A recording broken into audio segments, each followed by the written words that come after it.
성도 여러분 안녕하십니까? 감사합니다. 오늘 저는 축복과 권리를 가볍게 취급하지 말라. 주보에는 조금 짧게 나왔는데요. 원래의 제목은 축복과 권리를 가볍게 취급하지 말라는 제목으로 말씀을 드리겠습니다. 정말 가지고 싶은 물건을 정말 어렵게 얻게 되었다면 여러분들은 그것을 어떻게 다루시겠습니까? 아주 애지중지하게 소중하게 그렇게 다룰 겁니다. 하지만 별다른 노력 없이 땀의 대가 없이 값비싼 물건이나 귀한 것을 소유하게 되었다면 그만큼의 애착을 가지지 못할 겁니다. 제가 예전에 교목으로 있을 때 한때 엄청난 유행을 했던 옷이 있습니다. 노스페이스라고 하는 이 검은색 패딩이 온 대한민국을 한번 덮었던 적이 있습니다. 적어도 아이들이 그걸 학교에 입고 오지 않으면 모임에 끼지 못할 정도로 아주 유명했습니다. 그래서 수업을 들어가 보면 아이들이 전부 다 까마귀로 보입니다. 모두 똑같은 회사의 패딩, 로고, 그리고 검은색을 입으니까 앞에서 보면 얼굴이라도 보이는데 뒤에서 보면 전부 다 똑같은 아이들만 있는 거예요. 그때 당시에 한 학교의 사진을 제가 보여드리겠는데요. 이렇습니다. 대구의 한 고등학교 사진인데 강당의 전교생들을 다 모았는데 거의 98% 이상이 같은 옷입니다. 이 북쪽 얼굴이라고 하는 노스페이스의 그 패딩을 입었습니다. 근데 여러분 아시다시피 지금은 이 브랜드가 그렇게 고가를 가지 못하고 있지만 그때 그 당시에는 이 브랜드의 가격이 정말 만만치가 않았습니다. 그런데 이 회사가 학생들의 심리를 이용해서 내놓은 전략이 고가 정책입니다. 아주 비싸게 팔았어요. 그때 당시의 가격으로 수십만 원을 호가했습니다. 그런데 이렇게 비싼 옷을 엄마로부터 때를 써서 이제 애들이 입고 학교에 오면 그걸 서로 막 자랑을 합니다. 그런데 학교가 끝나고 학교 운동장을 제가 걷거나 좀 뛰다 보면 운동장 중간이나 혹은 축구 골대에 혹은 주변 스탠드에 검은색 까마귀 몇 마리가 이렇게 있습니다. 뭐겠어요? 이 옷입니다. 그 브랜드의 그 패딩 옷이 그냥 던져져 있는 겁니다. 근데 아무리 봐도 아이들은 이미 다 집으로 갖고 그 주인이 없는 거예요. 그래서 그걸 다 수거해서 이제 교무실에 가져다 놓고 그 다음날 찾아주려고 하면 절반 이상이 찾아가지는 않습니다. 그 이유가 뭐냐면 나중에 알고 보니까 새 것을 입고 싶은 아이들이 그렇게 운동장에 버린 겁니다. 근데 그걸 굳이 우리가 주워서 주인 찾아주겠다고 하니까 그 아이들이 제가 얼마나 미웠겠어요. 아이들에게 이 패딩의 가치는 자기가 산 것이 아니기 때문에 별로 중요하지 않습니다. 그리고 얼마인가에 대해서도 별로 중요하지 않아요. 그냥 그래서 입었다는 것 이상의 어떤 의미가 없는 거죠. 그냥 실증 나거나 몇 달 입었으면 바꾸고 싶어서 버리거나 심하게 입어서 찢겨지도록 그렇게 하는 겁니다. 옛날에 저희 학교 다닐 때 아이들이 하도 신발이 안 달아가지고 막 세면바닥에 막 이렇게 문지르는 모습을 제가 보기도 했거든요. 그런데 그것뿐만이 아닙니다. 아이들이 가지는 휴대폰들도 고가의 휴대폰이 굉장히 많습니다. 그런데 아이들 대부분이 뭘 안 하냐면 커버를 안 합니다. 100만 원을 훨씬 넘는 최신형 휴대폰을 가지고서 처음 얼마가는 굉장히 좋아하는데 하지만 나중에 보면 운동장에 던져놓고 운동을 합니다. 운동장이 맨땅이거든요. 케이스도 없이. 그래서 제가 너희들 왜 이러냐고 물어보면 딱 하는 말이 있습니다. 에이 그거 오래됐어요. 다시 사야 돼요 라고 합니다. 지가 사는 거 아니잖아요. 불과 1년이 안 된 150만 원짜리 휴대폰인데 이미 액정은 깨어지고 모서리는 터져 있습니다. 절대로 중요하게 관리하지 않습니다. 가볍게 여긴다는 거죠. 근데 이렇게 하는 데는 다 이유가 있습니다. 자신들의 노력이 들어가지 않았기 때문이고 그저 유행과 철을 따라서 사야 하니까 어느 정도 지나고 나면 빨리 바꿔야 하는데 이게 너무 단단하면 안 되니까 케이스가 굳이 필요 없는 거죠. 자신의 노력이나 땀이 들어갔고 자기가 힘들게 아르바이트를 했다면 절대로 그럴 수가 없습니다. 가치를 모르는 이에게 권리나 책임감은 거추장스러운 것이죠. 그런데 그런 모습을 보면서 지금 어른된 입장에서 참 딱한 생각을 하다가도 문득 드는 생각이 있어요. 바로 이겁니다. 그리스도인들 역시 하나님의 축복을 그렇게 가치 없이 대하지는 않는가라고 하는 겁니다. 하나님의 축복을 가치 없게 혹은 가볍게 대하고 있다는 지극히 무서운 현실을 우리가 보게 된다는 겁니다. 그것은 엄청난 실수라고 하는 사실을 우리는 깨달아야 합니다. 그래서 설교법 1권에 있는 말씀을 함께 이렇게 보도록 하겠습니다. 그리스도의 말씀은 모든 세대의 그분의 백성들, 세상의 종말이 다가오고 있는 이 세상의 우리에게 말해졌다. 우리에게 오는 시험은 하나님의 계명에 임하게 될 것이다. 우리가 신령한 품성에 참여하는 자가 될 때만이 우리는 승리하는 것을 배우게 될 것이다. 그리고 다른 색글씨로 이렇게 되어 있죠. 나는 이 회중 가운데 아무도 이 위대한 특권에 대해서 가볍게 여기지 않기를 기도한다. 한번 더 읽어드릴까요? 나는 이 회중 가운데 아무도 우리가 받은 이 위대한 특권에 대해서 가볍게 여기지 않기를 기도한다. 그러나 우리 각자는 하나님께 영광의 열매를 맺으면서 참 포도나무의 산 가지가 되기를 기도한다 했습니다. 그래서 제가 여러분들에게 이런 말씀을 드립니다. 특권은 축복이지만 책임입니다. 자신에게 부여된 거룩한 사랑의 빚이라는 사실을 우리는 절대로 잊어서는 안 된다는 겁니다. 오늘 우리는 성경에 등장한 두 사람의 이야기들을 통해서 우리가 받은 영적 축복에 대한 우리의 모습을 함께 조명해 보고자 합니다. 우리가 소홀히 한 것은 없는지, 또 하나님으로부터 받은 하나님께서 주신 축복을 경홀히 하고 권리만을 앞세우고 책임에 대해서는 무책임하게 행동한 것은 없는지를 우리 다시 한번 생각해 보기를 바랍니다. 세계에서 가장 부자라고 하는 록펠러가 이런 얘기를 했습니다. 모든 권리에는 책임이, 모든 기회에는 의무가, 모든 소유에는 그에 상응하는 임무가 따른다. 정말 멋진 말 아닙니까? 우리가 누리고 있는 모든 것들에는 책임이 따른다는 사실, 또 거기에는 우리가 의무가 있다는 사실을 잊지 않고 복음의 사명과 마지막 기별자로서의 우리의 사명을 잊지 않는 여러분과 제가 되기를 간절히 바랍니다. 먼저 첫 번째로 에서에 대해서 한번 생각을 해보도록 하겠습니다. 에서를 딱 한 구절로 표현하는 말이 에서가 장자의 명분을 경홀히 여겼더라는 구절인데요. 창세기 25장 31절부터 34절에 있는 말씀을 읽어보도록 하겠습니다. 굵은색 글씨를 좀 유심히 봐주시기 바랍니다. 야곱이 가로되 형제 장자의 명분을 오늘날 내게 팔라. 에서가 가로되 내가 죽게 되었으니 이 장자의 명분이 내게 무엇이 유익하리요? 야곱이 가로되 오늘 내게 맹세해라. 에서가 맹세하고 장자의 명분을 야곱에게 판지라. 야곱이 떡과 팥죽을 에서에게 주매 에서가 먹으며 마시고 일어나서 갔으니 에서가 장자의 명분을 경홀히 여김이었더라. 이 경홀이라는 말은 가볍게 여긴다는 겁니다. 하찮게 여긴다는 말이죠. 여러분, 동서고금을 망라해서 이 장자는 모두 특별한 취급을 받는 것이 아주 평이한 사실입니다. 하지만 특히 이스라엘 백성들에게 있어서 장자는 좀 남다른 의미를 가지고 있었습니다. 그래서 제가 오늘 공부를 통해서 장자권에 대해서 조금 공부를 해보도록 하겠습니다. 이 장자권은 말 그대로 장자, 첫째 아들이 가지는 특별한 권리를 장자권이라고 합니다. 장자권은 이스라엘 사회에서 첫 아들이 가지는 책임이기도 하고 특권이기도 합니다. 맏아들은 아버지의 뒤를 이어서 가정의 대표자로서 첫 번째 가정의 통솔권을 가집니다. 두 번째, 재산을 상속받을 때에도 책임이 있기 때문에 다른 형제들보다 두 몫의 재산을 상속받았습니다. 그게 법적인 거였어요. 그리고 가정의 제사장으로서의 직분을 수행했고 영적인 복의 상속자였습니다. 그래서 에서와 야곱의 마지막 장면에 보면 뭐가 나와요? 야곱이 양가죽 털을 뒤집어 쓰고 어떻게 합니까? 아버지를 속여서 그 축복권을 그냥 훔쳐오지 않습니까?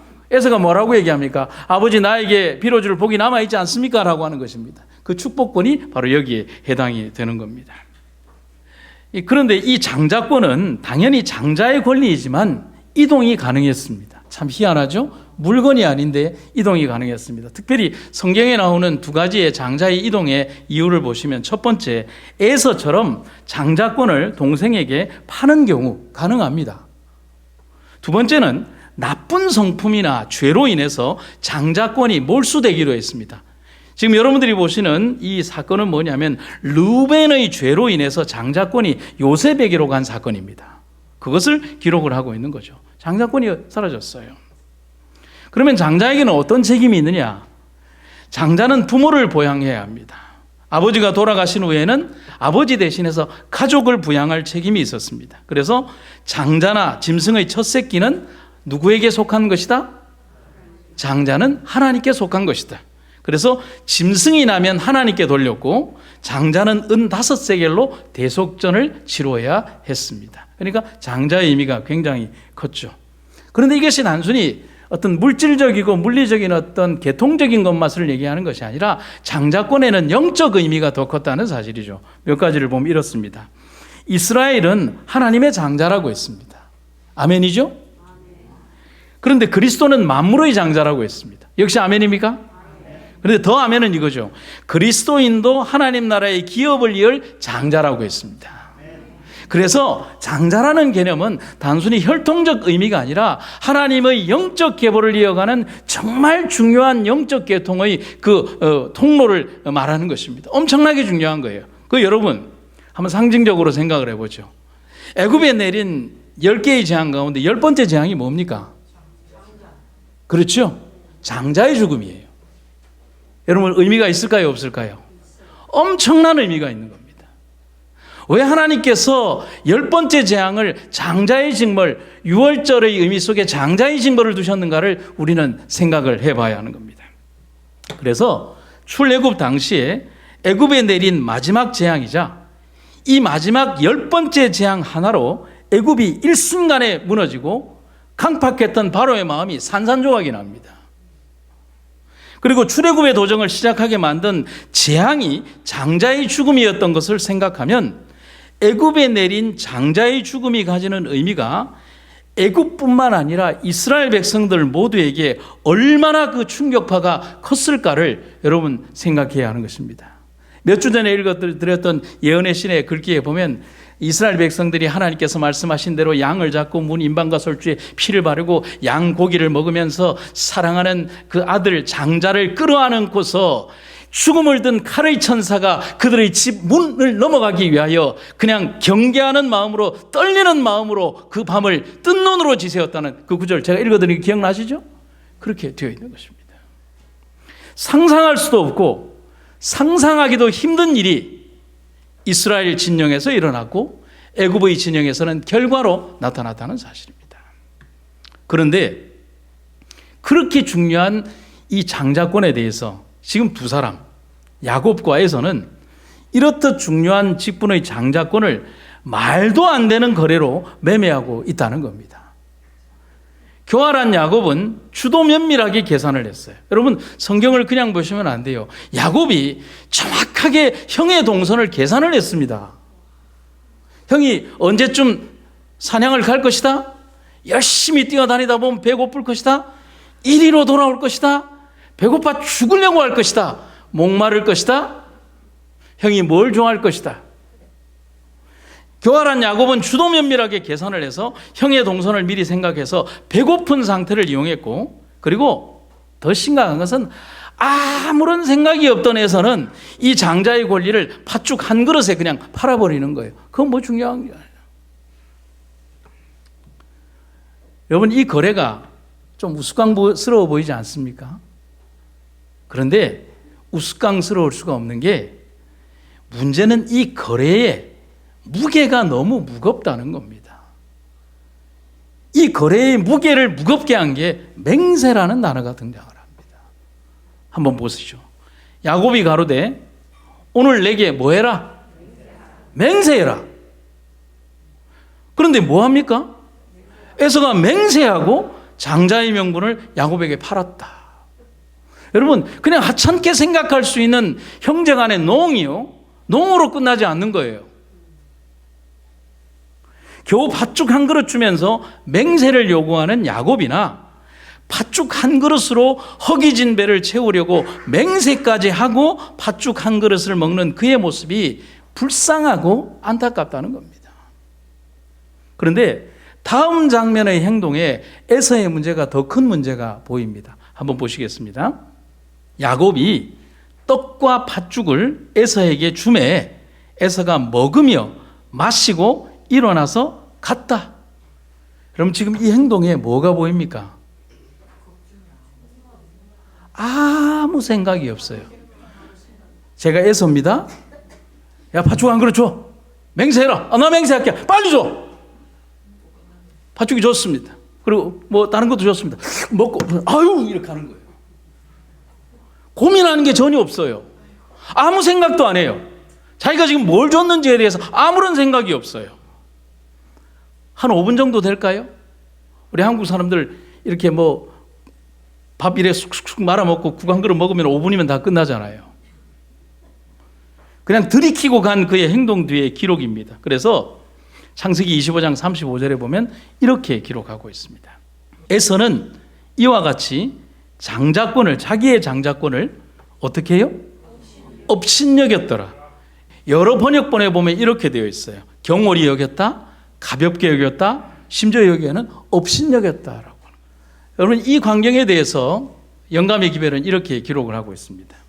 에서는 그가 모르는 사이에 그의 운명의 분기점을 통과했다. 저는 새벽에 이 구절을 정말 여러 번 읽었습니다. 에서는 알았다고요? 몰랐다고요? 몰랐다고요. 자기도 모르게 해요. 그게 더 어리석은 거죠. 그가 문제를 아주 사소하게 생각해서 넘긴 그 행동은 그의 품성에 두드러진 일면을 나타냈다. 그것은 그의 선택, 즉 신성한 것과 신성하게 간직되어야 하는 것에 대한 그의 참 평가를 보여주었다. 여기 잘 한번 보십시오. 그의 선택, 즉 신성한 것과 신성하게 간직되어야 하는 것에 대한 그의 평가를 보여주었다.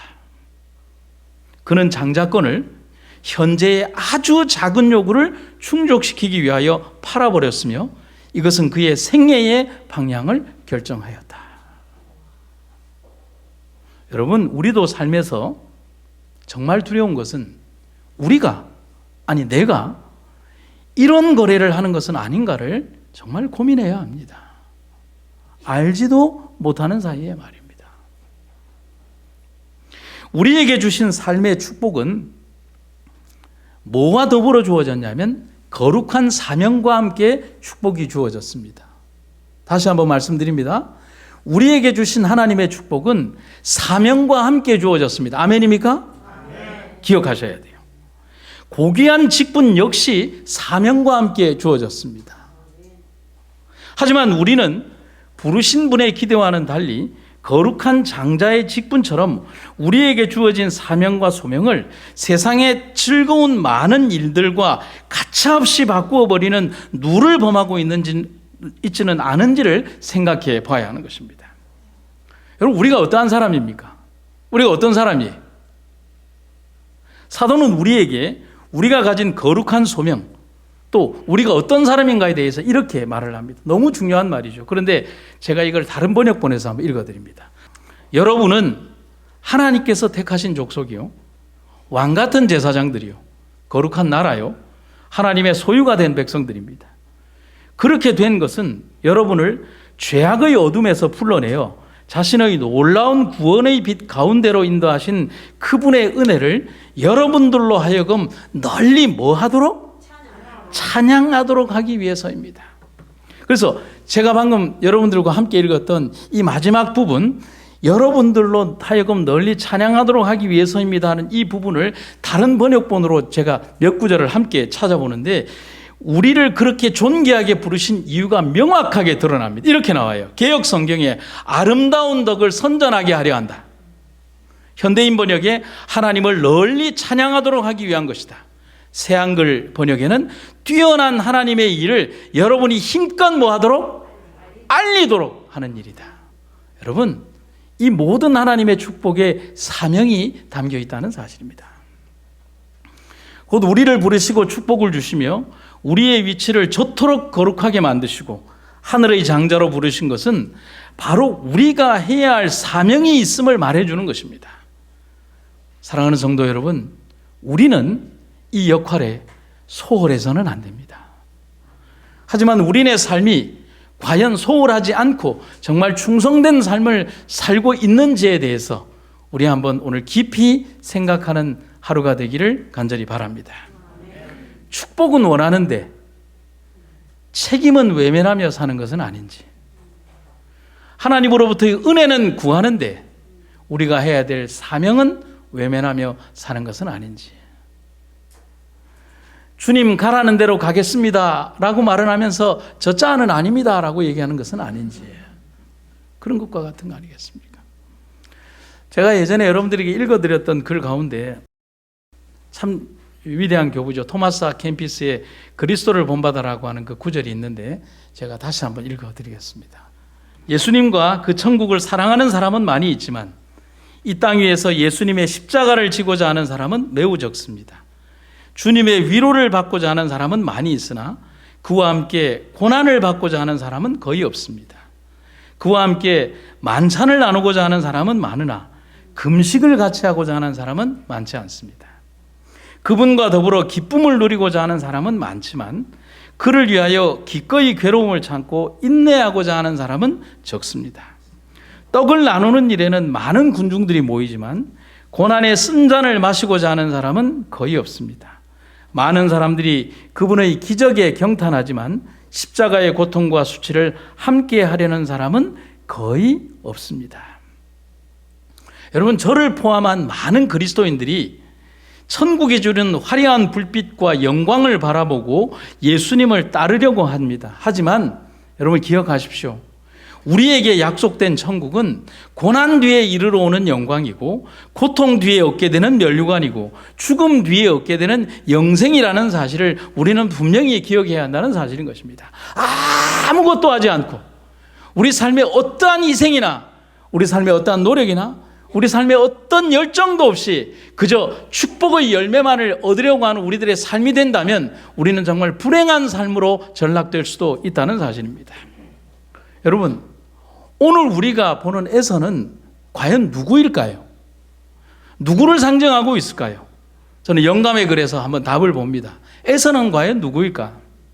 에서는 무한한 값을 지불하고 하늘의 장자권을 사서 주었지만 식욕을 만족시키려고 혹은 세상의 이익을 위해서 그 장자권을 팔아버린, 그래서 그 특권을 맛보지도 누려보지도 못한 모든 사람들을 대표한다. 현대의 예서가 많다는 것입니다. 사랑하는 성도 여러분, 오늘의 우리, 아니 오늘의 내가 에서가 아니기를 간절히 기도합니다. 두 번째는 발람이라는 사람에 대해서 한번 생각을 해보겠습니다. 발람은 재물을 사랑해서 거룩한 것을 가볍게 여긴 사람이라고 할 수가 있습니다.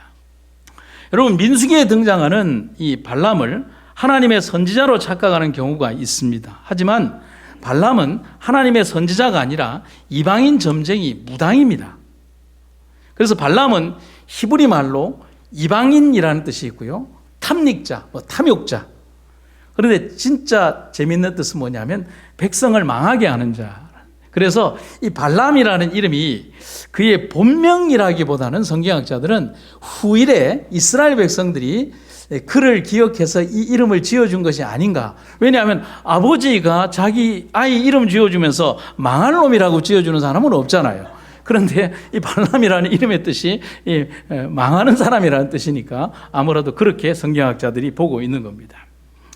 그런데 그런 출신의 배경인 그를 선지자로 우리가 알게 된 것은 정말 중요한 예언을 하나님께서 이방인인 점장이 무당인 발람을 통해서 하셨기 때문에 그렇다는 겁니다.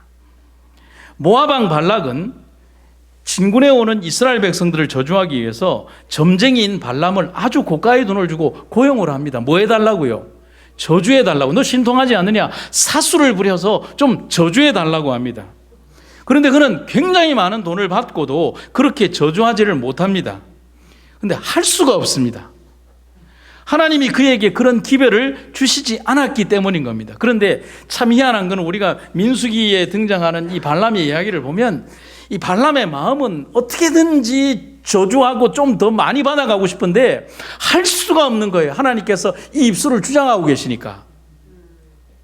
그래서 발락이 아무리 요구를 해도 할 수가 없습니다. 그래서 성경에 보면 화가 난 모압 왕 발락이 발람에게 막 소리를 지릅니다.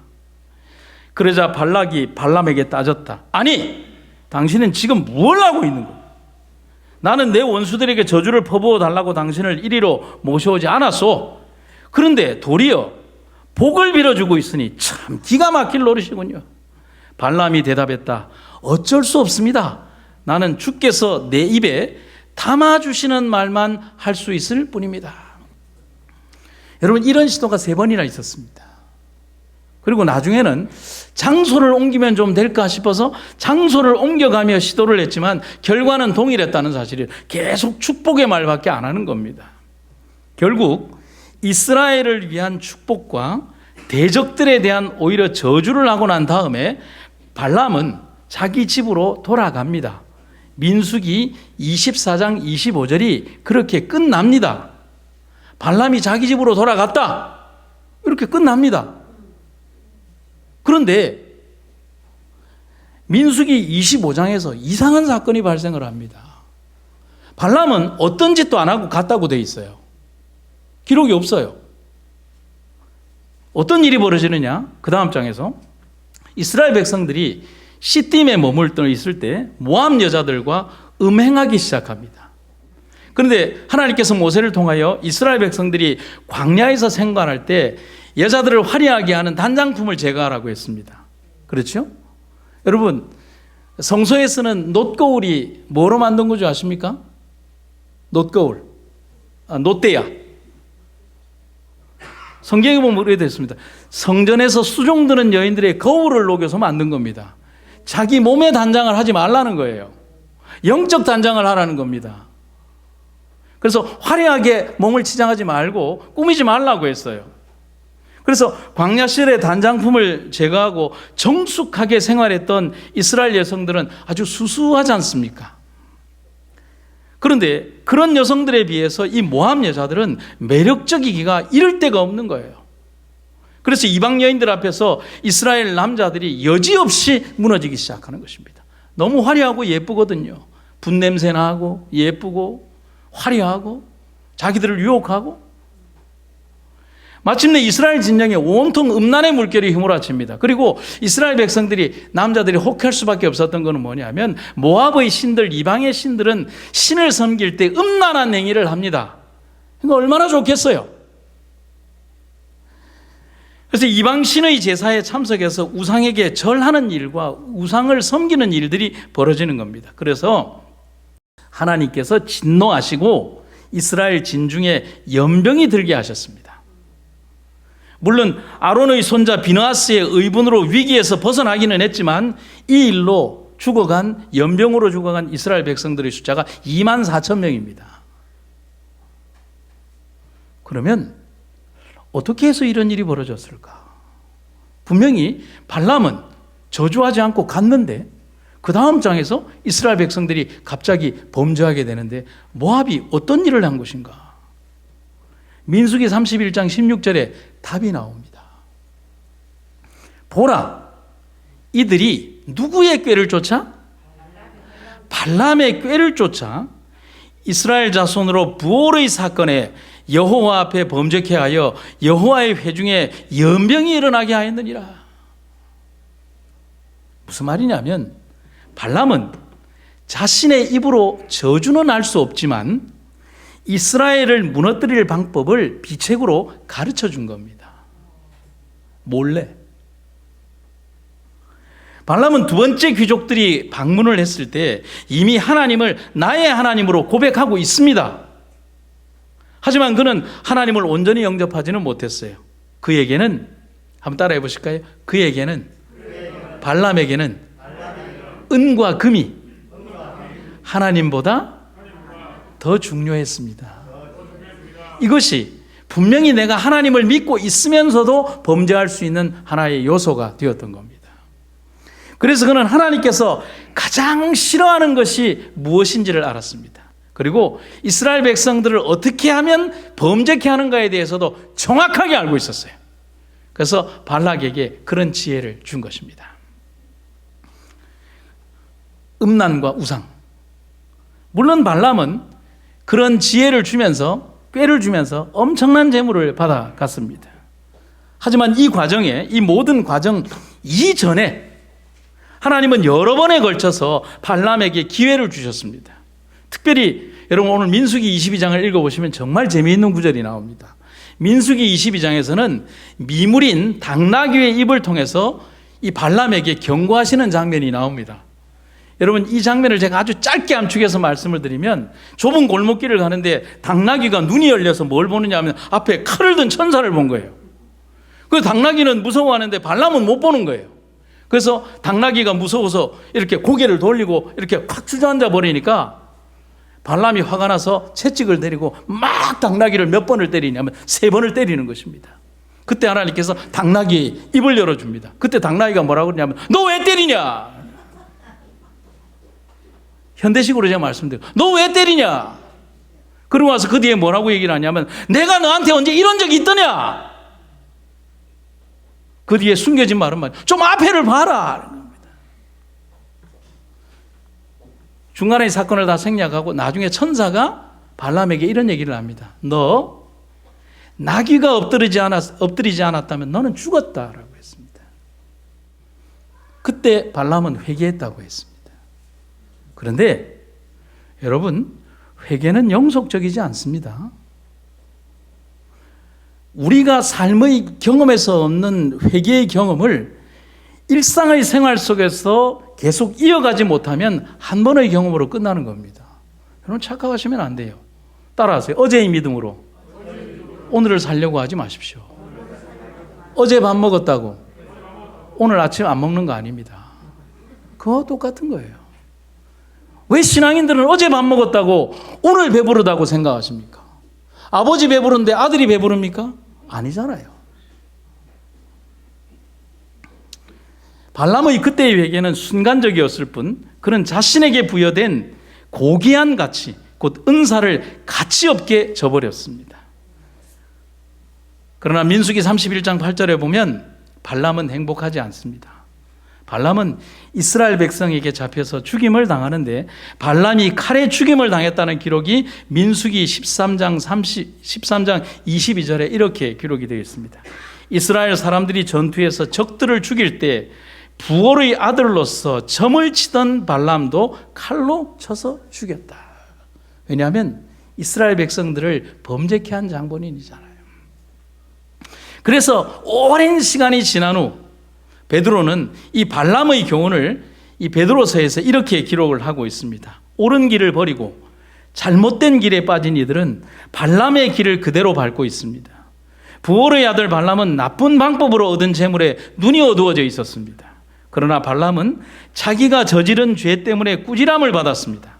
나귀는 말 못하는 짐승이었지만 사람의 소리로 말하여 이 예언자의 미친 행동을 막은 것입니다. 사랑하는 여러분, 발람이 무엇을 버렸을까요? 그는 하나님의 존귀한 사명을 버렸습니다. 그리고 그가 어떻게 되었는지에 대해서 영감의 글에 제가 3구절을 짧게 읽어드립니다. 유혹에 굴복당한 발람은 이제 완전히 강력한 뭐가 되었다? 사단의 도구가 되었다. 발람은 보상에 대한 욕심으로 말미암아 이스라엘 백성들을 팔아넘겼으며 그는 자기에게 은혜를 입힌 2만 4천 명의 이스라엘 백성의 희생과 함께 멸망을 당했다. 그 2만 4천 명의 죽음이 그의 죄라는 겁니다. 마지막 3번째는 유혹에 굴복한 발람은 이제 완전히 사단의 대리자가 되었다. 비록 무당과 술사였지만 하나님의 기별을 전할 수 있는 위치에까지 오른 사람이 발람이었습니다. 하지만 재물에 대한 탐심이 그의 삶을 파괴시켜 버렸습니다. 여러분, 그것은 유혹입니다. 그것은 탐심입니다. 그것은 욕심이라고 말하고 있습니다. 그런데 그것은 아주 특별한 경험이 아닙니다. 바꾸어 얘기를 하면 발람의 유혹은 아주 특별한 유혹이 아니라는 거예요. 기억하세요? 발람의 유혹은 아주 특별한 유혹이 아닙니다. 우리들이 일상에서 대하고 우리가 일상에서 만나는 너무나 평범한 유혹이라는 사실, 그게 더 무섭다는 사실입니다. 그래서 디모데후서에 이렇게 기록이 되어 있죠. 돈을 뭐 하는 것이? 돈이 악이라고 얘기하지 않습니다. 여러분이 알겠죠? 돈을 사랑하는 것이 모든 악의 뿌리입니다. 돈을 더 많이 얻으려다가 진실한 믿음에서 떠나고 오히려 더 큰 근심과 고통만 당하게 됩니다. 그래서 디모데는 이 구절만 하고 딱 끝나는 게 아니라 그 뒤 이어지는 구절에서 이 유혹을 이기는 가장 큰 비결을 제시를 해주고 있습니다. 디모데전서 6장 11절에서 이렇게 얘기합니다. 그대는 하나님의 사람이니 이 모든 악을 뭐 하십시오? 멀리 하십시오. 옳은 길에 서며 하나님을 섬기고 믿음과 사랑과 인내와 온유함을 가지십시오. 아멘입니까? 영감의 기별은 더욱더 구체적으로 이 모든 악을 이기고 승리하는 방법을 정확하게 가르쳐 주고 있습니다. 율법은 하나님의 생각의 표현이다. 다른 예언의 신에는 이렇게 돼 있어요. 하나님의 사상의 표현이다. 깜짝 놀랐습니다. 우리가 그리스도 안에서 하나님의 율법의 말씀을 받아들일 때 그것은 우리의 뭐가 된다? 중요하죠. 하나님의 생각이 나의 생각이 된, 아멘입니까? 그것은 우리로 하여금 타고난 욕망과 경향성들을 초월하게 하고 죄를 범하게 하는 유혹을 이기게 한다. 여러분, 나의 의지와 생각으로 이기는 게 아니라는 겁니다. 결국 저는 여기에서 한 단어가 생각이 났습니다. 정도. 올바른 길, 구부러지지 않은 길, 타협하지 않은 길. 조금 빠르게 가려고 타협하지 않는 겁니다. 하나님의 선하신 뜻을 기다릴 줄 아는 겁니다. 그렇게 하면 우리는 하나님의 생각을 이해하고 따라가며 지키게 되는 것입니다. 율법을 지킨다는 것은 하나님의 생각을 잃는다는 것입니다. 그리고 유혹을 이기고 승리할 수 있는 것입니다. 분명한 하나님의 아들의 도우심이 함께 하실 것을 약속하는 것입니다. 영감의 기별을 읽겠습니다. 그리스도께서는 이기는 그에게는 내가 내 보좌에 함께 앉게 하여 주기를 내가 이기고 아버지 보좌에 함께 앉은 것과 같이 하리라고 하셨다. 여기에 우리가 끝까지 굳게 붙잡아야 할 확신의 근본이 있다. 그리스도께서 사단의 유혹을 물리치셨다면 우리에게도 유혹을 이길 힘을 주실 것이다. 그는 하나님의 능력을 인간의 노력과 결합시키기 위해서 오셨다. 여러분 아멘입니까? 제가 다시 읽겠습니다. 주께서는 하나님의 능력을 인간의 노력과 결합시키기 위해서 오셨다. 제가 한 분의 이야기를 들려드리겠습니다. 외국에 있는 한 젊은 목사님이 우리 오민준 목사님 안수받은 것처럼 정말 갓 안수를 받고 부임을 꽤 좋은 교회로 갔어요. 한 700명 성도가 있는 교회로 부임을 해간 거예요. 그래서 교회에서는 신임 목사를 환영하는 파티가 열렸습니다. 그런데 그 교인들이 별로 좀 이렇게 조금 이렇게 교만하다고 해야 되나요? 그러면서 이 젊은 목사가 오니까 이렇게 얘기를 한 거예요. 한 부인이 아마 집사님이겠죠? 젊은 목사님에게 와서 이렇게 얘기하더라는 겁니다. 아니 어떻게 목사님께서는 700명이나 되는 사람들의 요구를 만족시켜 주어야 하는 힘든 일을 맡으실 생각을 하시게 됐는지 이해가 안 가네요. 우리 교인이 700명인데 우리 생각 다 어떻게 좀 맞춰줄 능력이 있어? 이 말인 거예요. 이 목사님이 뭐라고 대답을 했을까요? 거기에 참여한 모든 교인들이 이 젊은 목사의 지혜로운 말 한마디에 다 감동받았습니다. 성도 여러분, 제가 이 도시, 이 교회에 온 것은 700명의 사람을 기쁘게 해주기 위해서가 아닙니다.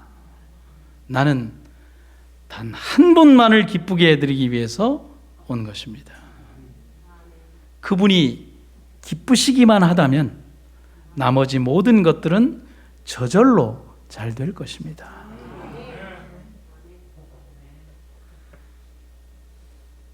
젊은 목사님은 정확히 알고 있었습니다. 은사와 축복의 진짜 주체와 목적이 무엇인지를 말입니다. 우리가 아닙니다. 하나님이십니다.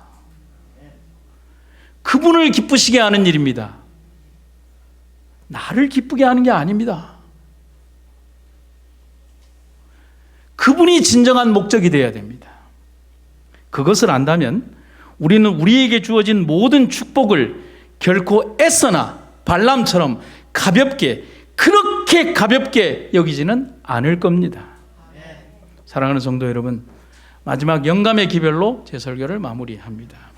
그대는 원동력을 가지고 있다.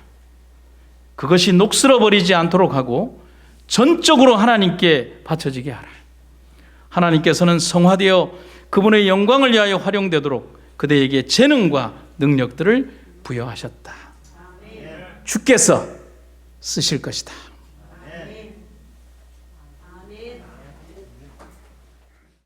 아버지 하나님, 우리를 부르시고 인도하신 하나님 은혜를 인하여 감사드립니다. 너무나 부족하고 너무나 연약하고 너무나 가진 것이 없는 우리들이지만 하나님께서 우리를 쓰신다고 하시니 그 은혜를 무엇으로 갚겠습니까? 삶의 마지막 순간까지 우리가 주님께 쓰임받는 종들이 되게 하시고 우리에게 주어진 삶의 가장 중요한 가치들을 주님을 위하여 사용하는 우리가 되게 하여 주시옵소서. 주님 곧 오실 때 사랑하는 주님이여 그저 집안에서 누워있는 자가들이 아닌 들판에서 일하고 있는 모습으로 열심히 뛰어가는 모습으로 주님 맞이하게 하여 주시옵소서. 삶의 마지막 순간까지 닳아서 없어지는 그런 삶의 여정을 걸어가는 우리가 되게 하여 주시옵소서. 오늘도 이 교회를 사랑하시는 하나님의 은혜가 성도와 교회를 이끌어 주신 것을 감사드리며 이 병원을 위한 하나님의 귀하고 아름다운 뜻이 함께 이루어지게 하여 주시옵소서. 예수님 이름으로 기도드립니다.